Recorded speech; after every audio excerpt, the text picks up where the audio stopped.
বাংলাদেশ ফুটবলের সিন্ডিকেটের আরও একটা প্রমাণ। কাবরেরার চেয়ে ভালো কোচ ছিলেন জেমিডে, সিন্ডিকেট তাকে সরিয়ে দেয়। আর এরই ধারায় হেরে গেছে বাফুফের সঙ্গে বহু কোচ, কেউই টিকতে পারেননি। কোচ কাবরেরা আসার কিছু মাস আগের ঘটনা। 2018 সালে জাতীয় দলের প্রধান কোচ হিসেবে কাজ করে আসছিলেন জেমিডে। একটানা কাজ করেন 2021-22 মৌসুম পর্যন্ত। এই ইংলিশের অধীনে 29টা আন্তর্জাতিক ম্যাচ খেলেছে বাংলাদেশ।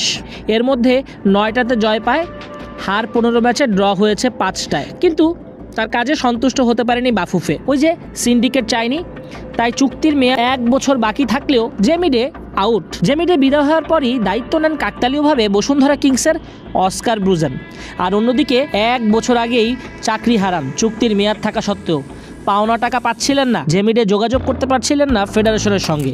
সিন্ডিকেটের এমন পাওয়ার জেমিডেকে একেবারেই দূরে ঠেলে দিয়ে সব কিছু অফ করে দেয়া। পরে তো ফিফার কাছে অভিযোগ দেন জেমিডে, বাফুফের সঙ্গে তৈরি হয় আরও দূরত্ব।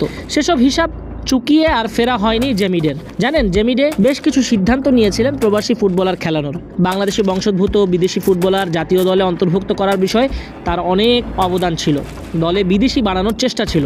2019 সালে ইউক্রেনের বাংলাদেশি বংশোদ্ভূত ফুটবলার ফরিদ আলীর সঙ্গে নিজ থেকে যোগাযোগ করেন, কিন্তু ভিসা জটিলতার কারণে ফরিদকে আনা যায়নি ট্রায়ালে। পরবর্তীতে 2021 সালে বাংলাদেশ দলে কানাডা প্রবাসী রাহাবার ওয়াহেদ খান, ফ্রান্স প্রবাসী নায়েব মোহাম্মদ তাহমিদ ইসলামকে অন্তর্ভুক্ত করা হয়। তারই আমলে ফিনল্যান্ড প্রবাসী তারিক কাজী আর ডেনমার্ক প্রবাসী জামাল ভুঁইয়াও জাতীয় দলে খেলেছেন, এখনও খেলে যাচ্ছেন। তারা মন খুলে সে সময় পারফর্ম করতে পারতেন।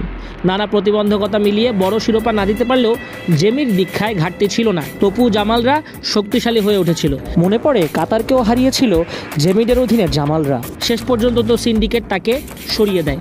হলফ করে বলাই যায় জেমিডে থাকলে কখনোই ফাহমিদুলদের এই অবস্থা হতো না, কারণ জেমিডে বিদেশিদের কদর করতে জানেন।